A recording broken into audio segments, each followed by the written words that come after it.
All right, here is my tidbit on things I've learned that you should make sure you don't forget. Obviously, everybody tells you to make sure it's level at the bottom.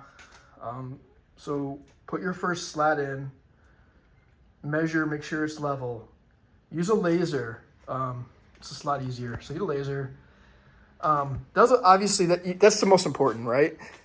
The second is the drill bit they give you in the boxes are terrible. They're low quality, and what happens is they strip easy and soon. They get all distorted soon, and then what you'll find out is you'll try to, at some point you'll be like screwing stuff in and it doesn't go into the stud. You're like, what's wrong with my stud?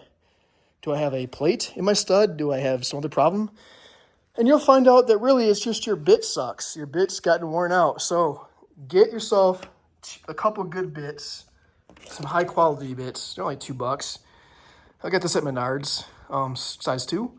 Get those because they actually, when you screw it in, it goes a lot easier too. It goes quicker, easier, just all sorts of good stuff. So get yourself a couple bits. Don't use the out of the box ones. And as you put the slats in, this is important, I found out. I had put a bunch of slats up, and then I started feeling underneath these. And I could feel like crease between the slats. I'm like, ugh. Like you shouldn't feel it. You should feel like the lips there. It should be covering the previous slat, right? It should be covering right here.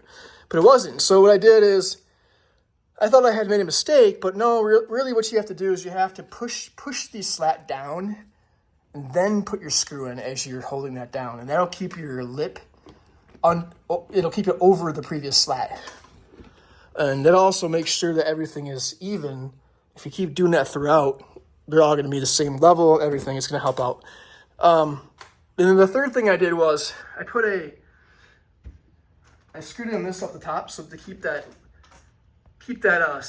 H trim steady, because as you go up, it's a pain. You know, got to remeasure, make sure it's level. So just make it level to begin with. And I just did that. So I'll take that off in a bit, but that's really helped a lot. And that's pretty much it. If you do those tips, you won't have to take these slats down and redo things. It should be pretty good, pretty easy after that. But those are the things that would make it go really smooth for you that I did not do. So hopefully this helps you out. Good luck.